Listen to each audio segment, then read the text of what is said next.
అంటే speeding vehicles వచ్చి గుద్దడం వల్ల 2 ఇంటర్న్స్ హెడ్ ఇంజరీ అయ్యి 1 మంత్ రెస్ట్ తీసుకోవడానికి కానీ ఫుడ్ తినడానికి కానీ మెస్కి వెళ్ళాల్సినే ఉంటుంది సార్. మాకు హాస్పిటల్ ప్రిమిసెస్లో మెస్ అలాంటివి లేవు.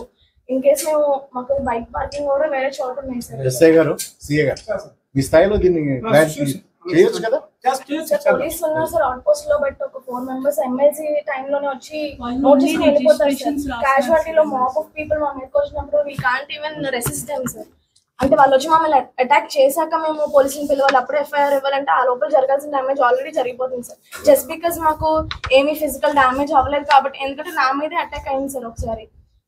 అప్పుడు ఇంకా మేము 20 మెంబర్స్ వచ్చి మాబ్ సరౌండ్ చేసి నువ్వు ముందు ట్రీట్మెంట్ చేస్తావా లేదా అని కొట్టడానికి కూడా వచ్చారు సార్. ఆ టైంలో మేము ట్రీట్మెంట్ చేయాలా, మా ప్రాణాల కోసం మేము పారిపోవాలా, లేదా హెల్ప్ కోసం కాల్ చేయాలి. మీకు అక్కడ ఓపీ ఉంటుంది, కనీసం ఒక్కడైనా ఉంటారు సార్. నైట్ టైం మీరు వాళ్ళకి ఇన్ఫార్మ్ చేయలేవరా?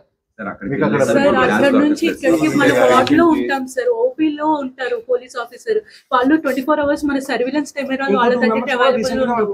వాళ్ళు అక్కడ ఇన్సిడెంట్ అయిన చోట నుంచి ఇక్కడ రావడానికి మేము ఇన్ఫార్మ్ చేయడానికి మా దగ్గర ఫోన్లు అప్పటికప్పుడు మేము ట్రీట్మెంట్ చేస్తున్నప్పుడు మా దగ్గర సిపిఆర్ చేస్తున్నప్పుడు ఫోన్లు అవైలబిలిటీ ఎవరికి ఉంటాయి సార్.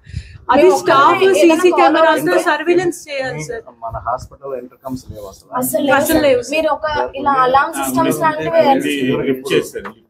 అలార్మ్ సిస్టమ్స్ లాంటివి ఏర్పాటు చేయండి సార్. ఎక్కడైనా మాకు ఏదైనా సెక్యూరిటీ మెజర్స్ కొంచెం ఇంప్రూవ్ చేయాలని మరి ఎమర్జెన్సీ అలారం లాగా కోడ్లు అని అనౌన్స్ చేయగానే అందరూ ఎలా వస్తారో ఫైర్ అలారం లాగా ఇది కూడా ఎమర్జెన్సీ. మీ హాస్పిటల్లో మీరు చేసుకోవాల్సిన సెక్యూరిటీ అదే సార్. అంటే మేము